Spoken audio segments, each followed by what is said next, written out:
Ang pananampalataya ay bunga ng pakikinig at ang pakikinig naman ay bunga ng pangangaral tungkol kay Hesukristo.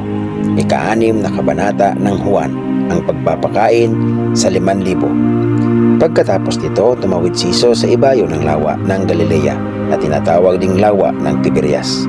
Sinundan siya ng napakaraming tao sapagkat nakita nila ang mga himalang ginawa niya sa pagpapagaling sa mga may sakit. Umakyat si Jesus sa bundok kasama ang kanyang mga alagad at naupo roon. Noon ay malapit na ang Pasko ng mga Hudyo.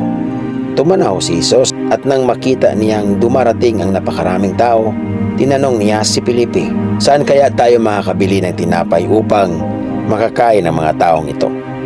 Sinabi niya iyon upang subukin si Felipe sapagkat alam na niya ang kanyang gagawin. Sumagot naman si Felipe, "Kahit na pong halagang 20 salaping pilak ng tinapay ay di sapat para makakain sila ng tigkakaunti." Sinabi ni Andres na isa sa kanyang mga alagad at kapatid ni Simon Pedro, "Mayroon pong ritong isang batang lalaki na may dalang 5 tinapay na sibada at 2 isda. Subalit, sasapat kaya ang mga ito?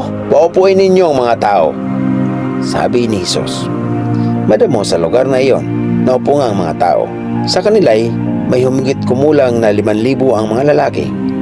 Kinuha ni Jesus ang tinapay at matapos magpasalamat sa Diyos ay ipinamahagi iyon sa mga taong nakaupo. Gayon din ang ginawa niya sa mga isda. Nakakain ng lahat at nabusog. Nang makakain na ang mga tao, sinabi ni Jesus sa mga alagad, "Ipunin ninyo ang lumabis ng di masayang." Ganun nga ang ginawa nila at nakapuno sila ng 12 kaing mula sa 5 tinapay na sibada. Nang makita ng mga tao ang himalang ginawa ni Jesus, sinabi nila, Tunay nga ito ang propetang darating sa sanlibutan."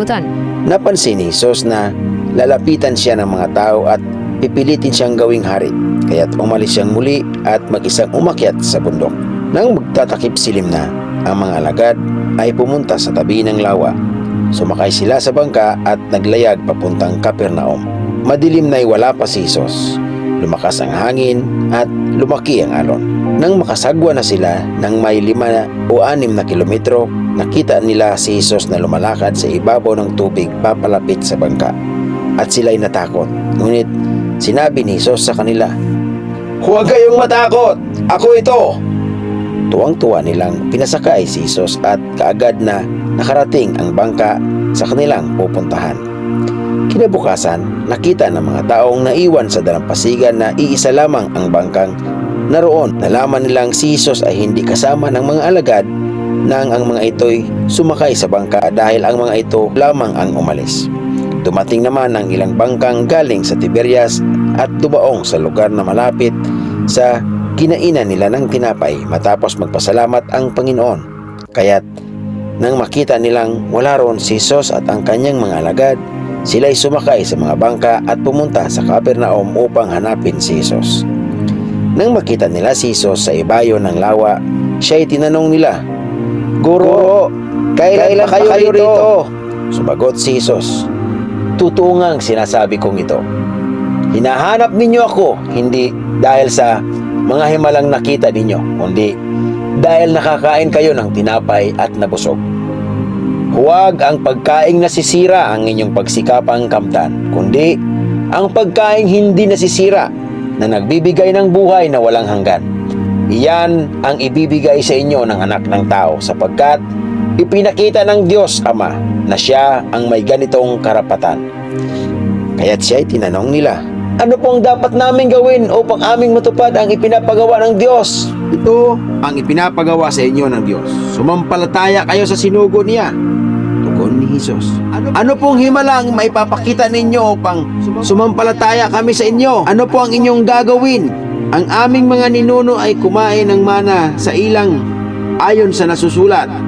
Sila'y binigyan nila ng tinapay na galing sa langit," sabi nila.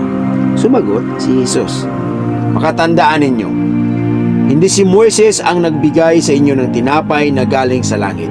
Ang aking Amang nagbibigay sa inyo ng tunay na tinapay na galing sa langit. Sapagkat ang tinapay na galing sa Diyos ay ang bumaba mula sa langit at nagbibigay buhay sa sangkatauhan." Sumagot sila, "Ginoo, Bigyan po ninyo kami lagi ng tinapay na ito.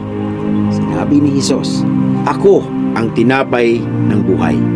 Ang lumalapit sa akin ay hindi na magugutom kailanman, at ang sumasampalataya sa akin ay hindi mauuhaw kailanman. Ngunit, sinasabi ko na sa inyo, nakita na ninyo ako. Ngunit hindi pa rin kayo sumasampalataya sa akin. Lalapit sa akin ang lahat ng ibinibigay sa akin ng Ama. At hindi ko itataboy kailanman ang sinumang lumalapit sa akin. Ako'y bumaba mula sa langit hindi upang gawin ang sarili kong kalooban, kundi ang kalooban niya na nagsugo sa akin. At ito ang kanyang kalooban. Ang huwag kong hayaang mapahamak ang kahit sinuman sa mga ibinigay niya sa akin, kundi ang buhayin ko silang muli sa huling araw. Sapagkat ito ang kalooban ng aking Ama. Ang lahat ng nakakakita sa anak at sumasampalataya sa kanya ay magkaroon ng buhay na walang hanggan, at sila'y muli kong bubuhayin sa huling araw. Nang nagbubulong-bulungan ang mga Hudyo dahil sa sinabi niyang ako ang tinapay na bumaba mula sa langit, sinabi nila, hindi ba ito si Jesus na anak ni Jose? Kilala natin ang kanyang ama at ina. Paano niya masasabi ngayong bumaba siya mula sa langit? Kaya't sinabi ni Jesus, tigilan ninyo ang inyong pagbulong-bulungan. Walang makakalapit sa akin malibang dalhin siya sa akin ng aking Ama na nagsugo sa akin. At ang lumalapit sa akin ay muli kong bubuhayin sa huling araw. Nasusulat sa aklat ng mga propeta, at silang lahat ay tuturuan ng Diyos. Ang bawat nakikinig sa Ama at natututo sa Kanya ay lumalapit sa akin. Hindi ito nangangahulugang may nakakita na sa Ama. Ang nagmula sa Diyos ang tanging nakakita sa Ama. Pakatandaan ninyo, ang sumasampalataya sa akin ay may buhay na walang hanggan. Ako ang tinapay ng buhay. Kumain ng mana ang inyong mga ninuno nang sila'y nasa ilang, ngunit sila'y namatay. Narito ang tinapay na bumaba mula sa langit upang ang sino mang kumain nito ay hindi na mamamatay. Ako ang tinapay na nagbibigay buhay, na bumaba mula sa langit. Mabubuhay magpakailanman ang sino mang kumain ng tinapay na ito, at ang tinapay na ibinibigay ko upang mabuhay ang sanlibutang ay ang aking laman. Dahil dito, nagtalo-talo ang mga Hudyo. Paanong maibibigay sa atin ng taong ito ang kanyang laman upang makain natin? Sinabi ni Jesus, pakatandaan ninyo, malibang kainin ninyo ang laman ng anak ng tao at inumin ang kanyang dugo, hindi kayo magkakaroon ng buhay.